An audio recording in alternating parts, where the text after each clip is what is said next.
The strawberries taste like strawberries. The snozberries taste like snozberries. Snozberries? Who ever heard of a snozberry? We are the music makers, and we are the dreamers of dreams. Come on.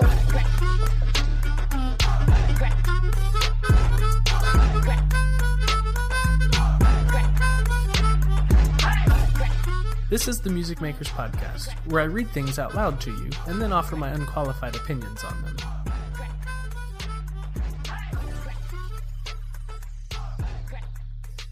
Stop Taking Yourself So Seriously by Dan Shipper.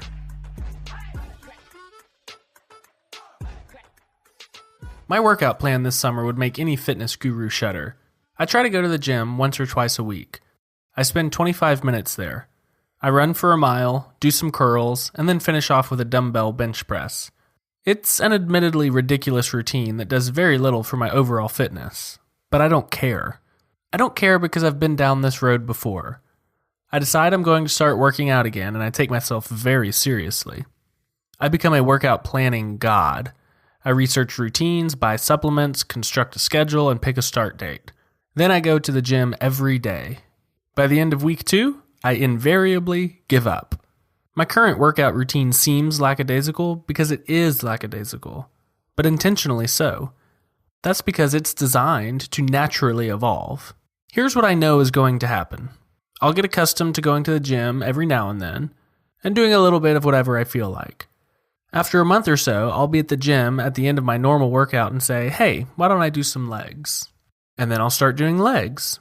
After a month of that, I'll be finishing up my curls and say to myself, hey, why don't I do some triceps? And so I'll add triceps to the routine. Then I'll start adding days to my routine. Mondays and Wednesdays are arms and back. Tuesdays and Thursdays are legs. Pretty soon, going to the gym once a week, whenever I feel like it, will have transformed into a 5-day-a-week habit. I know this because I worked out 5 days a week for the entirety of my senior year of high school. I wish I could say I committed to 5 days a week from the very beginning. But in reality, the fact that I was working out so much happened pretty much by accident. I just ended up in the gym one morning without any expectations. For some reason, I came back the next week, and then the week after that.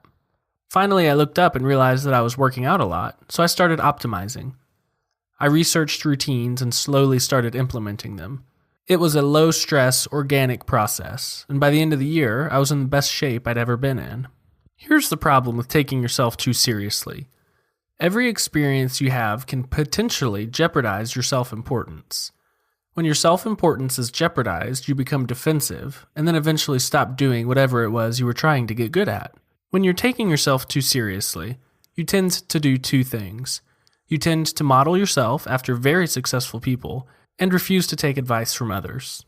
Hypothetically, let's imagine I'm serious about working out. Because of this, I need a very serious role model to copy. I settle on Arnold Schwarzenegger. I read his Wikipedia page, I watch Pumping Iron, and I take away something like the following. On Mondays and Fridays, Arnold did squats, deadlifts, and bench presses. Then on Wednesdays, Arnold did squats, bent rows, and power cleans. Arnold also took creatine 3 days a week to boost his muscle mass. Looking at this, what's the most immediate, clearly accessible thing to do to get me closer to becoming Arnold? The creatine, of course. So I drive over to GNC, buy a big bucket of creatine, and come home satisfied. I'm at least 30% of the way to becoming the next governor of California, right? Wrong. What I think I've done is taken one of the things that made Arnold successful and applied it to myself. What I've actually done is taking something that's merely associated with success and assumed that it actually leads to success. Successful bodybuilders may take creatine, but taking creatine doesn't make them successful. It's just a more visible component of success than, say, showing up every day. Showing up every day is very interesting because it's the least visible indicator of success. No successful person tallies how much they show up every day. But other, less important things that are merely associated with success are easy to convey and thus more visible, like taking creatine. So we tend to latch onto those and think of them as leading to success. Buying creatine to become a bodybuilder is like making someone sign an NDA to become a successful entrepreneur. What do very accomplished, very smart people do when they come up with a good idea? They write NDAs and make people sign them to hear what they have to say. What do people who take themselves too seriously do when they're getting into business and want to model themselves after smart and successful people? They make people sign NDAs. An NDA is sometimes a signal of a good idea. When a very big company is working on a big new product, you'll probably have to sign an NDA to get access to it. Because NDAs are sometimes associated with good ideas, it's easy to make the assumption that any idea with an NDA must be good. Therefore, because we came up with an idea and we're very serious about it, it must require an NDA. But here's where taking yourself too seriously really gets you into trouble. Let's say you're very serious about your startup and you ask someone to sign an NDA before you pitch to them. If they refuse, it not only reflects badly on your idea, which you think is amazing, it also reflects badly on you, and worst of all, your level of seriousness. If you're taking yourself seriously, this is crushing. So you end up yelling at the person trying to give you advice. The conversation is ended and you sit there with your unsigned NDA having learned nothing. Taking yourself too seriously when you work out is similar. You show up on the first day proudly sporting your creatine shake. You have a checklist in hand containing the exact workout Arnold used to do. You manage to get through the squats, but you're now sweating bullets. Next up is the bent rows. This particular exercise is the most excruciating physical activity you've ever done in your life. By the time you get to the power cleans, you can't take it anymore. You throw your shake in the garbage and storm out of the gym. You probably weren't cut out to be a bodybuilder anyway. Meanwhile, I just finished with the treadmill, and I'm about to do my 10 minutes of free weights before I get on with my day. And hey, maybe I don't feel like doing curls today, that's fine. I know, I'll be back next week.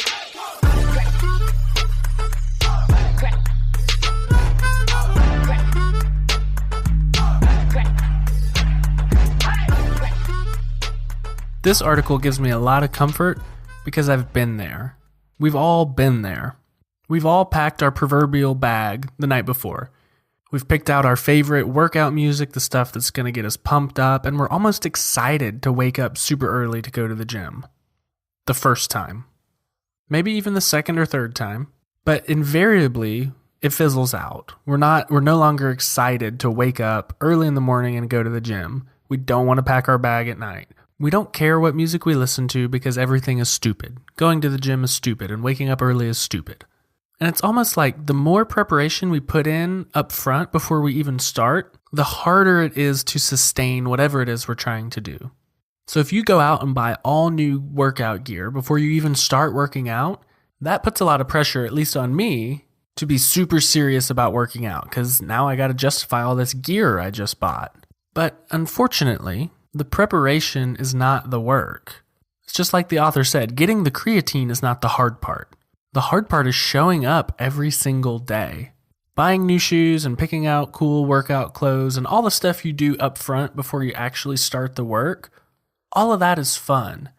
But the work itself, whether it's working out or writing a book or whatever it is, the work itself is not glamorous. A lot of times the work itself isn't fun. The work itself is just plain hard. You just have to struggle through that creation phase.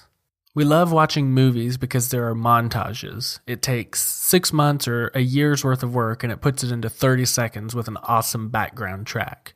That's not real. We don't get that in real life. But how often do our brains play that for us before we even get started? We have visions of us finishing the book or being super strong, but our brain somehow doesn't give us any visions of spending 6 months sweaty in the gym. But that's where the real work is done. The real work is done in that slog in the middle. Seth Godin calls it the dip. It's after all of your excitement has worn off and things are just hard. But that's where the magic happens. Because that's where most people give up. Most people won't. Most people won't go through the dip. Most people won't keep going when it gets hard. Most people won't continue to show up. The best part of this whole article is the very last paragraph, where he says you show up with your creatine shake in hand, you've got Arnold Schwarzenegger's exact workout on a piece of paper so you can follow it, and you don't make it, and you never come back. Meanwhile, I'm over here doing my super lame workout, but you know what? I'll be back next week. So here's what I want to challenge you to do. Decrease your focus on the goal and increase your focus on the system. We start out with this goal in mind, and it's usually a goal of perfection. And that's a super dangerous place to be, because when we mess up even by a little bit, we've fallen short of our goal of perfection and we give up. So focus more on the system. If your goal is to write the next great American novel, what you should really be focusing on is writing. You should be focusing on writing every day. If your goal is to be super fit, you should be focusing on going to the gym. That's your system. So maybe you write a single page. Maybe you run on the treadmill for 10 minutes. Maybe you make one sales call. That's good. Don't take yourself too seriously. Do it today. Do it tomorrow. Just keep going.